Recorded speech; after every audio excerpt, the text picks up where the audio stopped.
Welcome to Demond Does the 6 questions, where the same 6 questions can tell a unique story. I am your host, Demond, father of 2, husband of 1, and leader of this here Demodcast.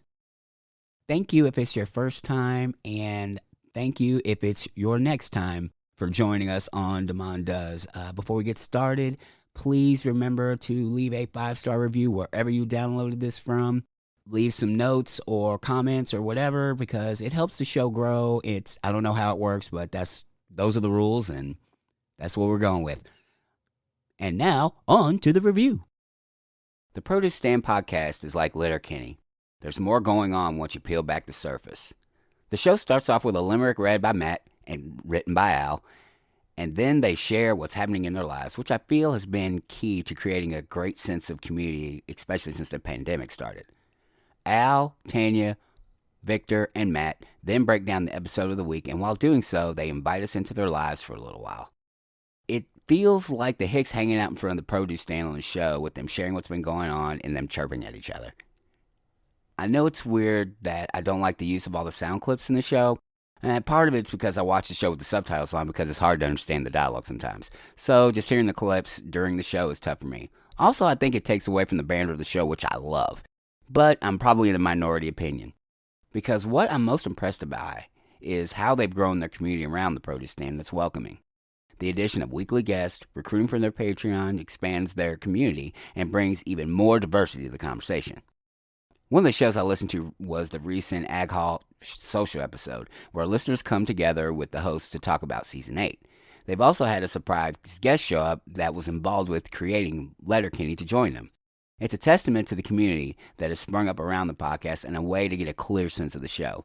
True, that episode is not strictly about Letterkenny, but it does showcase the type of people who are drawn to it and the passion that is infectious among the fans.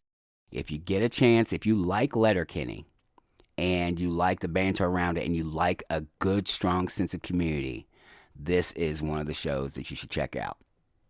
My next guest is from the wilds of Toronto, Ontario. Yes, we're talking about another Canadian guest. He's a father of 3. I'm assuming he's a husband of 1, but I won't make that assumption. That makes an ass out of you and umption. A craft beer enthusiast, and found out that 1 cannot jump into a hammock. But not only that dangerous stunt, he's repelled from a bridge, bungee jumped off a crane, and once went skydiving with a fella named Danger Dave. Please welcome, from the produce stand, a Letterkenny fan podcast, please welcome the Dude North, Matt Belanger. Hey. How are you now? I'm good, and you? Not so bad. There we go. Hey, I got it right that time. I've had a couple Letterkenny fans, and I think only one of them, like, I've said it, and I didn't prep them, and they're like, what? Huh? What? Listen, I'm a co-host of a Letterkenny podcast, and I still mess it up almost every time it's presented to me. You'd think I'd gotten it right after 70 plus episodes, but yeah, I don't know. Figure it out, right? Right. Well, to be fair. To be fair. Okay, you're definitely a Letterkenny fan. If that didn't pass you, cool. So that one I never miss a beat on. I don't care whether I'm at work or I'm with friends. I will, even if I don't say it out loud, I'm always singing it in my head every time I hear the word "to be fair" crossed. I do it too, and it's funny because I don't have a lot of Letterkenny fans that I'm aware of around me, so I end up doing it by myself, and people are just looking at me and like, it's okay. Well, the fan base is growing though. Like, I'm amazed by it doing the podcast that we do, especially in the States. It's continues to grow. People are popping up everywhere, and I love it. It's the cult following is happening, and it's very valid and welcomed. It's a well-written show. Like, Yeah. and I really like the preciseness of the jokes, and like I like that they can yes and like a mother in that show. Yeah. Everything is intentional and well thought out, and yeah, I think that's what draws people to. And it's real with being kind of out there at the same time. Like, it's relatable, but it's a mess, and it's just so much fun to follow. Mm-hmm. Before we get into the 6 questions, where would you like to be found on the internet? Yeah, the old internets. Absolutely. I mean, you can find me in my main home is on Twitter at the Dude North. But for the sake of the show, and Al would kill me if I didn't mention it, please check us out at Produce Stand Pod, or you can check out the Produce Stand Podcast anywhere that you can find a podcast. We are a Letterkenny after show, and we have a blast doing it. So please come find us. Alrighty, Matt, are you ready to answer the 6 questions? Probably not, but let's get after it.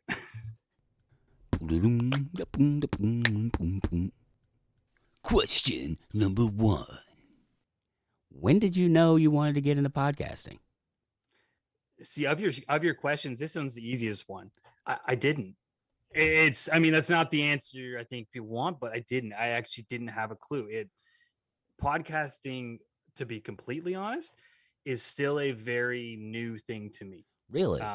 From end to end, from the listening experience to doing it, being a part of it, finding myself in the community is very new, and it almost happened by accident. And that's the God's honest truth of it. So what happened was, for anyone who has or has not listened to the Produce Stand, I would call him our lead in the show, Al. He's got a bit of a background in these sort of things. He and I have worked together for years. He knew that I had a bit of a background in film and television previously, in a previous life. And he was doing those sort of things at work. One thing led to another. We did a little fun thing. He's like, "You want to come do a podcast?" And this wasn't Letterkenny. This was something we just did on our lunch breaks. And it was fun. It was more just us sitting around shooting this shit with some friends, talking about our weeks. And it was fun. Fast forward to COVID hits the fan, right? The world shuts down. I've been working remote since March of 2020, and really we had nothing to do. And I know in every place in the world, shutdown looked very different. Here in Canada, for a long time, we really couldn't go anywhere. Like many places, like restaurants were closed, malls were closed. I couldn't get a damn haircut anywhere. You couldn't see friends. It sucked. To back up a little bit, so at one point I had introduced Al actually to Letterkenny. It was a show I had been introduced to, and it seems to be one of those weird shows that you don't just accidentally find. Very rarely. You typically kind of told about it if you don't have Crave or Hulu in the US, and wherever it's provided in other places of the world. If you don't have any of those, and someone didn't tell you to watch it, you probably haven't never even heard of it. But I led him on to it, and he fell in love with it. So one day he reached out mid COVID and said, "Listen, I've been trying to come up with a concept for a podcast. Do you want to be a part of it?" He didn't even tell me what it was about yet. And I just said, "Sure. What do I have to do?" He said, "Well, I'll do most of the work." And by most, I mean he does all the work. I just had to show up every week, along with his lovely wife, Tanya, and another friend of ours, Victor. He's like, "Yeah, each week we're going to get together. I'm going to give you an assignment, basically watch an episode, show up." He's like, "I don't care if you drink beer, smoke weed, whatever you want to do, just show up. Let's shoot the shit and talk about the show." Sounded easy enough. I'm like, "Okay, I'm in." And it was born at that point. So we are now, I think, 70 episodes in or so from our show. We're into season 8, and it's been a lot of fun. So it never even occurred to me to begin podcasting. This really was something, especially my involvement in the podcasting world, was created out of COVID boredom, something to do, something to keep us connected, and have a few laughs when when life was so hard to find something to laugh about. So I'm very thankful that it happened, and it's now we're here. I am talking to you, fine sir, and it's amazing where it's gone. So yeah, that's how that kind of played out. So, what did you do in your former life? Years ago, and I actually had a journey out to be doing something in film and television. I went to school for it, was pretty good with the camera, loved being on set, these sort of things. And unfortunately never panned out for me. I, like many people who go to school, have these big aspirations. One thing leads to another. Honestly, a little lazier in my younger years. So I never quite found my footing. And one of the organizations I worked for right away, or was coming out of school into, there was a big, massive buyout of the company. The whole industry was kind of in an uproar at the time. People weren't getting hired, they're getting fired. There's lots of reshuffles in these parts of it, and I just didn't find my footing and stepped away. If you step away for even a minute, you're too far gone, and it's hard to get back in. So months gone by, years gone by, priorities changed. Found a job, another organization doing something complete. I did fraud investigation for a number of years. So I know it's completely off base, but that's kind of where I landed for a bit there by fluke. And kids came, priorities changed. It just became a background idea. So something like podcasting, although it's not film and television, it's media in nature. It excites me. It's still a blast. Things like this are like small ways to stay connected, I feel, to that kind of environment. So that's kind of how I found my way back to.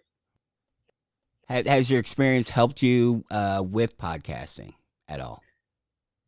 I know you said you were good behind the camera and that sort of thing. Yeah, I just turns out I've got a bit of a neck in front of it as well. I would say that specifically, maybe. I mean, I understand how interviews work. I understand sort of what it takes to kind of do these sort of things, even before the podcasting through my current employer.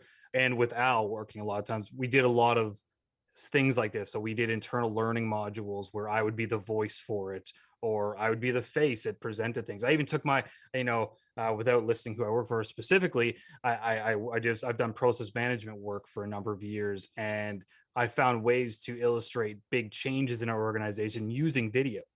So I would actually take myself, I put together kind of a video explaining the changes and where we're going, and send that out rather than just sending a document. And they were received very well.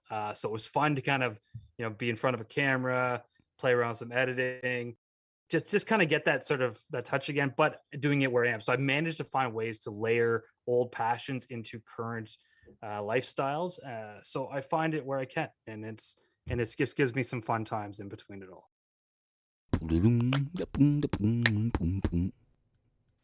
Question number 2. What do you wish you had known when you had started out? So much. I understood some of these questions were coming, and I really racked my brain how to answer some of them. I had a feeling it would be fun, but I didn't realize how much. What's the point if it's not fun, right? I know a lot of podcasts out there are very serious in nature, and ours is not. If you've seen Letterkenny, our show aligns with what Letterkenny is. It's just a joke and a half, and we laugh our asses off. I'm usually half shit canned by the end of it, and that's okay. So the other biggest thing I didn't realize, especially the content and what we were doing around celebrating this great Canadian comedy, was how impactful we were actually being. And this really humbled you, and it humbled me, and I know the others as well. It was very odd, for a couple things. Again, you can see I'm sitting in an extension of my house right now. We're just average Joes who talking about a show we enjoy. And what we found was, as we evolved our show, when we began to bring guests in, so we would invite our listeners of the show. So we were tripped out that people were even listening to us. That's the first obstacle to get over. Like, wait, someone's actually fucking listening to us. Like, we're just talking, but apparently we're interesting enough to listen to. And then what you find out is, as you talk to your listeners and you engage with them, is that they're very genuine in their appreciation for what we're doing. And that was very interesting. And again, like I said, it humbled me, and it's part of what keeps me doing what we're doing, because it's so much fun. We would have guests come on, and we'd ask them for final thoughts. Not one, multiple different people have said they were so thankful that we did this, especially during COVID, because it gave them something to get away from and take a break from. And we knew that was doing it for us, but just the fact that others were perceiving our fun in the same way. We were getting a lot of comments around, it feels like we're just sitting down shooting the shit with our friends. Like, I know these guys and I know these girls. I could hang out with them on the regular. I feel like I'm part of the show. And those guys, which is so perfect for what we were trying to accomplish, because we're that's it. We're just a few friends hanging around, busting each other's balls, talking about a show that we like, and people are getting that. And that it became genuine. and we were making an impact on some people, and I love that. I think that's really interesting and exciting and fun. I mean, I've always said I like to be, from a career perspective. At one point I used to talk about, I want to be a part of positive change. I don't care what that means. I don't care what level of change it is. I'm not fixing the whole damn world, but if the things I'm doing in my life are driving some kind of positive outcome, talking to my friends about a Canadian comedy and people enjoying it and feeling part of it and wanting to engage with us and becoming friends. We've made genuine relationships with a lot of our listeners through our process. I can never be thankful enough for it. So it was an interesting thing I didn't know, and I don't even think anyone could prepare you for that. But it's been a lot. It's been a blast, and that's going to keep pushing us to do it and come up with new content. Because you're in season 8, and there's 9 seasons of Letterkenny right now. 9, yeah. What do you guys have plans for when you catch up? Well, yeah, yeah, we've talked about this. So they've done season. I think they've already shot seasons 10 and 11. If Letterkenny lore plays out the way it does, they'll probably release 10 right around Christmas, which means we'll still have content to move into the new year. Beyond that, I don't know. I mean, there's Little Kenny, which is a spin-off cartoon show. They're shorts. We couldn't do the quality or the length of the podcast that we do under that, but we could have some fun around that. There's the old content about Letterkenny problems and the online stuff. We've had some other successes where we've had multiple members of the cast or the crew come and talk to us, which was such a pleasure. I mean, we're still trying to get Jared Kiso, but I feel like he's the white whale that no one ever catches. But if we get him on the show one day, fantastic. But we've, for those who know, we've had K. Trevor Wilson, who plays Squirrely Dan. We've had Tyler Johnson, who plays Stuart, and a couple others. Even from the back end, we had Danny Ellis, who's one of the art directors on the show, a very intriguing person to talk to and understand how her art and those final details play into the show. So we're loving that we're getting this kind of access and these conversations that we would never have expected. So yeah, we'll keep trying to find new ways to stretch it out. And then they recently announced they're doing a spinoff of the show called Shoresy. So they're taking the shore. Yeah, if you didn't know about that, they took the Shoresy character and they're in the process of filming and putting out a season of a show called Shoresy. As they keep giving us content, we'll keep creating.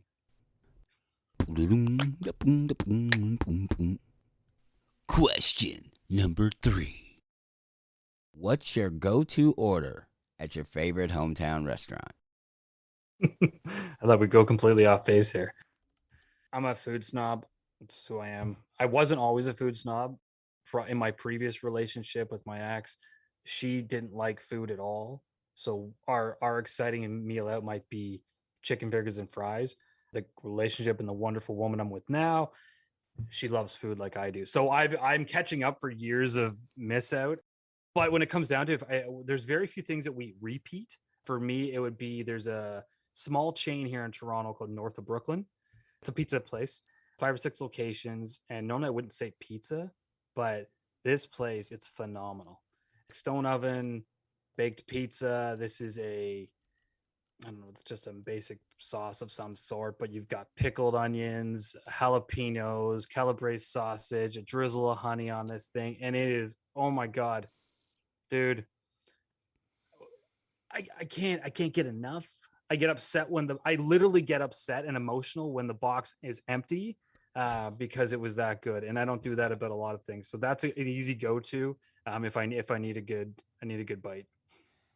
Ooh, you're a foodie. I love it.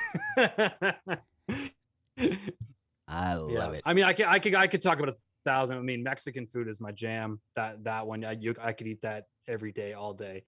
But the pizza is definitely a repeat offender in this household.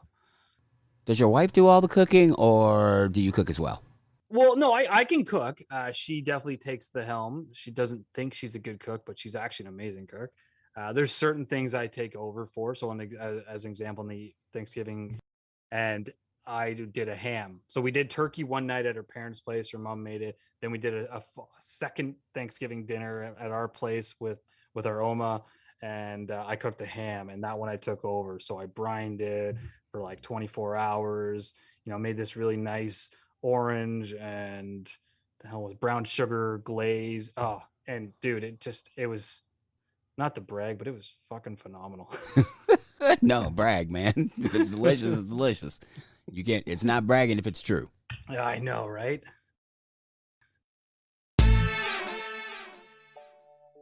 With what feels like a never ending stream of news and information surrounding us every day, how do we ever actually get something useful out of it all? Well, that's what the Assorted Goods podcast is all about.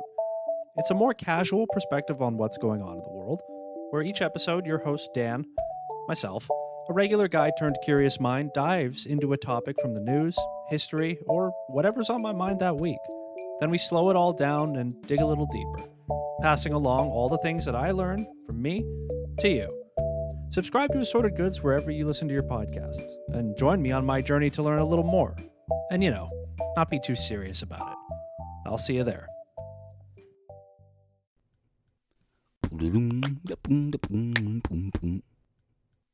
Question number 4.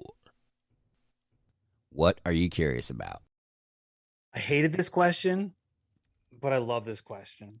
And I don't know if you're going to like the answer. Everything. It's a blessing and a curse to me. I have a bad tendency of over analyzing and getting over involved in basically anything and everything around me. I could sit back and watch, but like I get yelled at by my wife all the time for just, we'll walk like simple things that don't make sense. I'll walk by and they'll be like, an empty beer can sit in the road. And I'm like, there's a story there. Like, how did that get there? Why is it there? What happened? What was the series of events that led to that can? Like, it doesn't make any fucking sense. But my curiosity takes over and everything. And she's got the mentality like, who cares? I'm like, you're right. There's nothing to care about here. I'm just interested because I'm so interested in everything that's going on in the world. I want to know why people think and what's happening and where they're going. And it's none of my damn business. And I won't ask people, but it definitely, my mind never stops, which aligns with some of the work I do. Boss currently jokes with me that I'm kind of like a mad scientist, where I sit there and I just think shit up all day because I'm always trying to find better, more effective ways to do the work that we do. And that's basically my job. And a lot of that is curiosity, right? It's trying to get to the root cause and the root understanding of what's going on in the world around you. There's always a different way that things could be done, can be done, should be done, maybe shouldn't be done. And that's where I go. So yeah, is there what am I interested in? It's everything. And especially as I get older, I really want to, I focus on things. I've got interest in craft beer, as you called it out. I cracked an IPA before I started here. That's my jam, but I'll drink anything. And beer culture, as an example, is a very odd thing to me. Years ago, I would grab a case of something. I never even enjoyed it, to be honest. It was like, it just felt like the right thing to do. Probably back in the days when I misproved or disproved the hammock theory there that I mentioned. That was probably after a case of beer, of something shit that I didn't actually enjoy drinking. But in today's world, the craft beer culture is taken off. So, I've even started doing some home brewing at home. I've done a few batches, nothing exciting, don't worry. But I'm starting to play around because I'm like, how do they do this? This is amazing. The beer has a whole new world behind it, and it's growing, and people are interested in paying attention. Whether you like beer, whether you drink alcohol, whether you're gluten free, these are all things that are now being achieved through things like beer to satisfy everyone's interest in this kind of culture. So I'm definitely finding myself things that I personally enjoy more, drawing more attention and trying to spend more time focusing on, like you mentioned, I mentioned I'm a foodie. So we are trying new flavors, trying new things, trying to mix it up, keep the body guessing on the regular. And that keeps us interested and keeps life moving along, happy. And there's so many wonderful things out there. Why would you just settle? Why? I hate when people just do the same damn thing all the time. The world is amazing. And so then I think that's why so many people are very frustrated. It doesn't matter what side of the fence you're on the whole COVID shutdowns and all that sort of thing. But what the root cause of that all is, people want to be able to get back out there and continue doing all the amazing things they were doing. The sacrifice that people make, I get it. I understand it. We're doing it. I've done my part. Those around me are doing their part. We're just waiting for those doors to open again so we can go out and see the world again, explore. We're already planning sort of random holidays we might take, or where we could go next, or how we can, ditch the kids for a couple days and just go off and rent a cabin in the middle of nowhere, walk the woods. Like, I don't care, but yeah, I'm interested in everything. You mentioned the beer culture. Yeah. What have you discovered that's unique to beer culture? One interesting thing,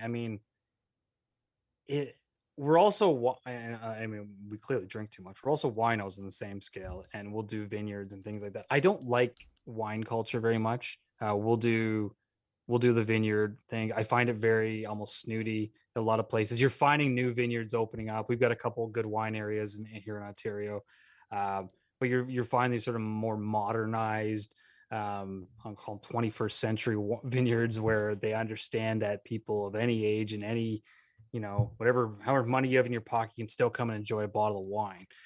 So that's nice to see. But in beer, it's very laid back. But the biggest thing is it's one of those things anybody can do it, right? It's not overly expensive. To get started, you got to put a little bit out, but you can buy basic kits and everything. The average Joe who just has always enjoyed a beer could get lucky, and with the right kind of playing around, come up with something fantastic. And what you're seeing is breweries pop up everywhere. And a lot of that, I'm making some assumptions here, don't get me wrong. I have to believe is based on some of these just genuinely passionate people who realize, oh, this isn't actually that difficult to get started. To get it right and do it well requires some discipline, like anything. But that's how they're kicking them off. So when you meet some of these brewers and these people who run the breweries, like in Toronto as an example, there's like 8 breweries within like a 5-kilometer radius of my house right now. Like, I'm not even kidding you. Like, I can walk to all these places in the city. I think there's got to be like 50 of them in total. Like, it's crazy. Wow. And I've been to most of them, and they're all very down to genuine people who just love what they do. A lot of them aren't interested in taking the world over and having their beer anywhere. They're like, come see us. We'll pour you a draft. You can take a couple cans home. Maybe I'm selling some in the store. Maybe I'm not. That's how business evolves. You have to do things like that. But they're just very excited about what they've accomplished and want to share it with the world. And that's so genuine. And I love that about the culture that's come behind that. And that's part of why I'm drawn to it. And then they make fantastic drinks that I can take home and enjoy.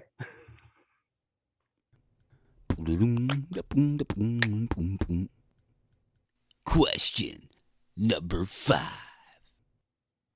What should I ask you that I didn't know enough to ask? Yeah, this is a tricky one too. So I'm gonna stick on the theme of podcasting, and because that's where this started. So we'll go down that road. Okay. One of the things I would say is, how did I find my voice? Right. And it's not as simple as an answer. There's kind of a history here. So this is a talk show, so I'm going to go into it. Perfect. And some people come out, they're naturally able to speak their mind, articulate, no shame anywhere, and they can just explode onto whatever thing they do. That was not me. When I was a kid, I was very shy, very closed off. I can remember doing a speech in class. This is way back, but like grade 5 on beavers, and very Canadian of me. And I had to do a 5-minute talk. I practiced it at home, thought I nailed it. It was 4 minutes and some 50 seconds or something. When I recorded, when I did it in class, I did it in 2.5 minutes. I was beet red, just shaking, almost in tears. Like, I couldn't, it was my worst nightmare, right? Talking to people. And I hated it. I'm like, why? How can the next guy get up and do this? So I've spent years trying to push myself outside my comfort zone. And that's how I try to live. I don't succeed in everything. There's definitely things that are still I'm cautious about, and that's fine, and that's fair, and that's everyone has their apprehensions on things, but there are some things that I have tried to overcome, and public speaking, like a lot of people, was definitely one of those. And I think I knew, because once I knew you, I was fine. I could talk to you, but if I just met you, old Matt would have just shut down. So there was a number of key things that happened in my life that helped change that and evolve that. So for one, when I was late teens, I was a camp counselor, which was very odd for me. And I fell into that, but I went and I was a camp counselor. And you were forced, if anyone's ever experienced this and you've worked at a camp, you were forced to be the most enthusiastic, shame-free person on the planet in order to keep these kids entertained, interested, engaged, and having the time of their life. Because that's what they're for. It's not about you when you're there. It's about the kids. So yeah, the first week or two, this is so bizarre. But by the end of it, I'm up on a stage, I'm singing, I'm throwing things around, I'm having the time of my life, and I don't care what a single person in the world thinks about me, because it didn't matter. It wasn't about me. So that was a big moment. From then on, I was able to be a little more confident in at least speaking. Whether I was saying things right or not was a different story, but I could do it. Again, fast forward through the world, I was beginning to, I missed my footing in the TV industry, fell into a different career, and I was doing okay, but I'm like, I need to do better, and I want to succeed. I want to take those next steps. And I found actually my footing in, I'm not sure if you're ever familiar with Toastmasters. Yes. Yes. So we had a club set up at and for those who don't know, Toastmasters is a public speaking club organization the world over. You can join clubs anywhere. I'm not part of it any longer, but I did spend about 3 years doing this, where the whole focus is around building confidence and realigning how you speak confidently and being able to articulate and get in a very positive space. So I took to that quite well. Really had a good time. I became one of sort of the senior leaders within the group very quickly, sharing my stories. And what I found is, you're just speaking. Didn't matter what the topic was half the time. You were there, and people were providing very positive reinforcement on what you could improve upon, what went well, and so on and so forth. And it was a weekly occurrence. And what I also noticed through that, as I got deeper into it, is that I weirdly enough became one of those people that others were looking to for advice. I go up and give a talk, and it's very interesting, if you've never experienced it, is when people are actually listening to you. It's kind of a trip. Same with the podcast. It's kind of a trip, because you look around, you can see the eyes just focused, and it doesn't matter what you're saying. You think you're saying something very odd. Why would anyone care what I'm telling? I'm telling stories about my favorite place, or just how to talk, but they're engaged. And then afterwards they're saying, that was wonderful. How'd you do that? Didn't really occur to me that I was doing something right, but it began to grow my confidence. And then since then, I've been able to move through my career step by step, moving up into higher roles. And a lot of it I attribute back to my ability to speak and share information accurately and confidently to anyone around me. And with, I have 3 kids now, as you mentioned. My youngest is just turning 2 next week.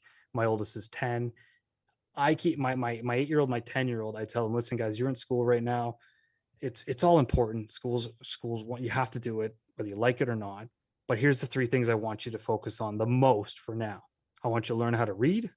I want you to learn how to write, and I want you to learn how to speak. If you can do those 3 things, even if you mess the rest of it up, right or wrong, you'll be able to find your footing, because those things will take you further. If you're charming and know how to articulate and be confident about the things you're saying, not always the person you want in charge, but you'll get there. And then if you are able to do those things, it also makes everything else a little bit easier as well. And that's the realization I've come to from when I was a kid to now, is that I'm like, man, I wish I was able to have been more confident when I was younger. It might have been a whole different path that I followed. It just took me a lot longer to find that confidence. I'm here now, and I'm making the best of it, and finding new avenues to be successful and have a blast in life.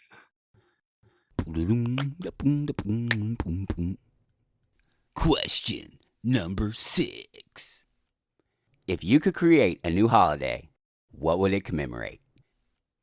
I take part in every holiday you throw at me. Every commemorative moment you throw at me, I will honor, respect, love, participate, celebrate, whether it's Christmas, any Halloween, you name it. I love them all. But you know what I want? A you day. And let me expand on that. I know you can argue that you have weekends, you have vacations. And no. I want a day where once a year, everything kind of just shuts down. We used to get bits of that on, I don't know what it's like in the States, but like Sundays used to kind of be like and I'm not a religious person, but Sundays were kind of a day of rest, whether you were or not. Most businesses weren't open.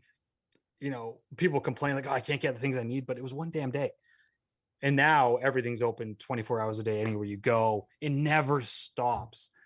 And it can be overwhelming at times. And again, as much as I love participating in all of the various things that are out there, and some of them very well intended and supporting wonderful, sometimes sad, sometimes exciting, but you're always being told what to do and where to go and how to celebrate these days.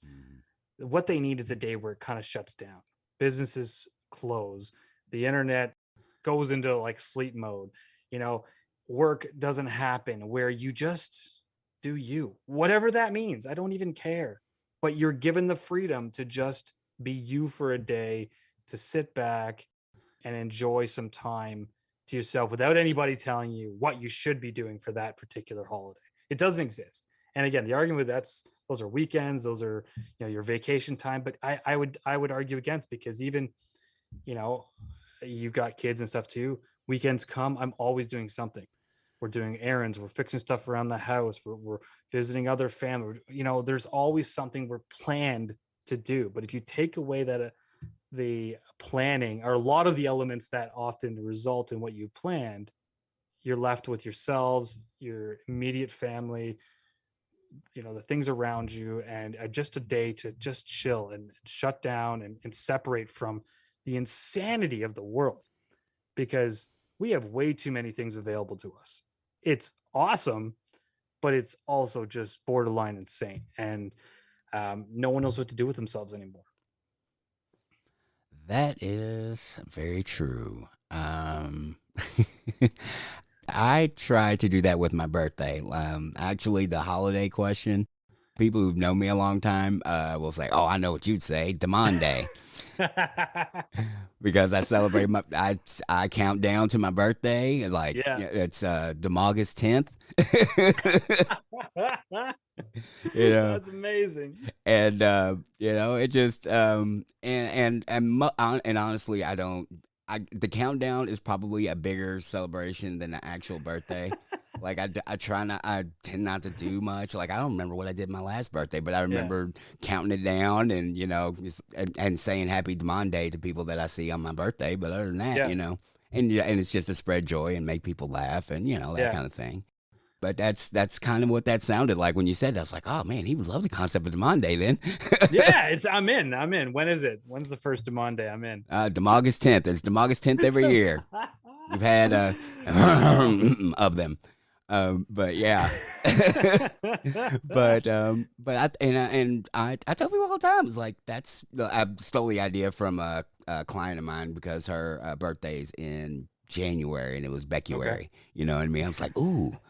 How can I make Damon in August? How can I do that? And a lady I used to work with, she always turned her nose up when I talked about Damon Day, and she turned her nose up at me. She goes, "August, duh." And then her eyes got real like big. It was so obvious. And it was. When she said, I was like, "You're absolutely right. Thank you very much." She's like, "Oh man." Some things are just meant to be, and you just roll with them. Yep. But It's yeah, August 10th. I'm writing that down. We're gonna celebrate it with you.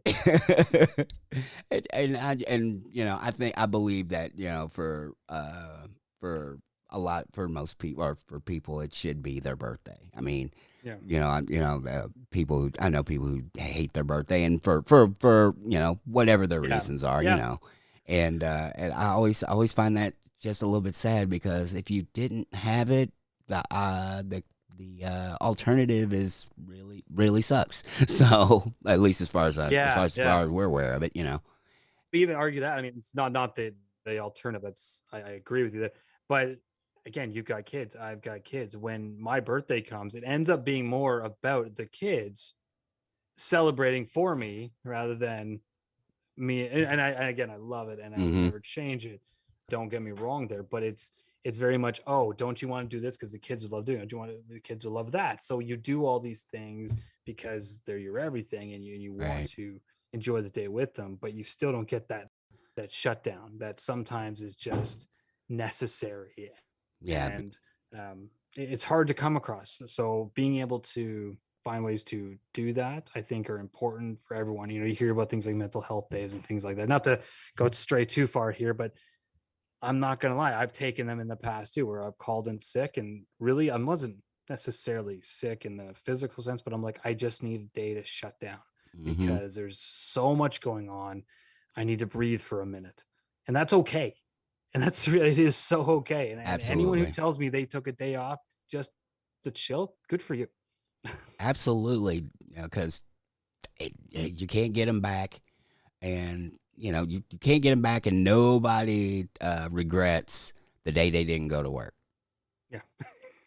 Well, not on their deathbed. They're not going to think, man, back in 2021, I took that day off. I really wish I had gone that day. Nobody says that. My boss must have been so disappointed in me. So sad. It doesn't happen. And if that is what you're thinking, I'm sorry.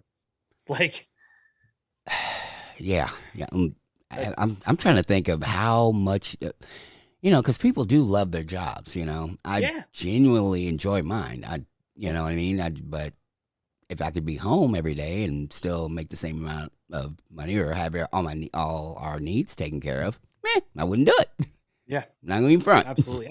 And I'm with you. I mean, I know I talked a lot about missing my step in the industry, and that's fine.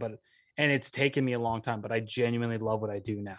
I've found my way into something that makes me genuinely happy, that I'm driving what I've talked about, positive change, and making a difference, even if it is just in the scale of what we do in the organization that I work for. So it's exciting, and it's gratifying. Well, like, you get up, I mean, with everything that's going on, I've been more successful during COVID, on a work perspective, than anything else. Wow. I've found my stride, working from home and managing conference calls and driving some major projects, because it was fun and it gave me something to do, and people were listening. So it was great. Matt, thank you so much. Thank you very much for all your time. I appreciate it. Absolutely welcome. I'll be honest. I know we joked about this before I did this. I was tripped out when you asked me. I'm like, why? I'm like, I'm not really that interesting of a guy. And your answer was, everyone's got a story. And I thought that was really genuine and unique. So I applaud you for doing this kind of thing. You're right. I mean, we didn't get into this, and I mean, the movie industry, I'm a massive movie fan in general. I used to own a collection of over 800 flicks, and it was a wall of DVDs, and I loved them all. But some of my favorite movies and stories have always been the very simple ones, where it's just anyone who's living out a day and you're hearing their story. It doesn't need to be Marvel and superheroes. I mean, as much as I love those too. Sure. It doesn't need to be that. Sometimes the best stories come from the most unexpected places. So thank you for doing what you do, sir. And thank you once again for tuning in for Damon Does. And if you could take a quick minute, if you hadn't already, please go on to your favorite podcast app and leave a review, leave a 5-star or the highest number of stars that you can give, so more people can see the show. That's how it gets seen. So until next time, see it, hear it, speak it, live.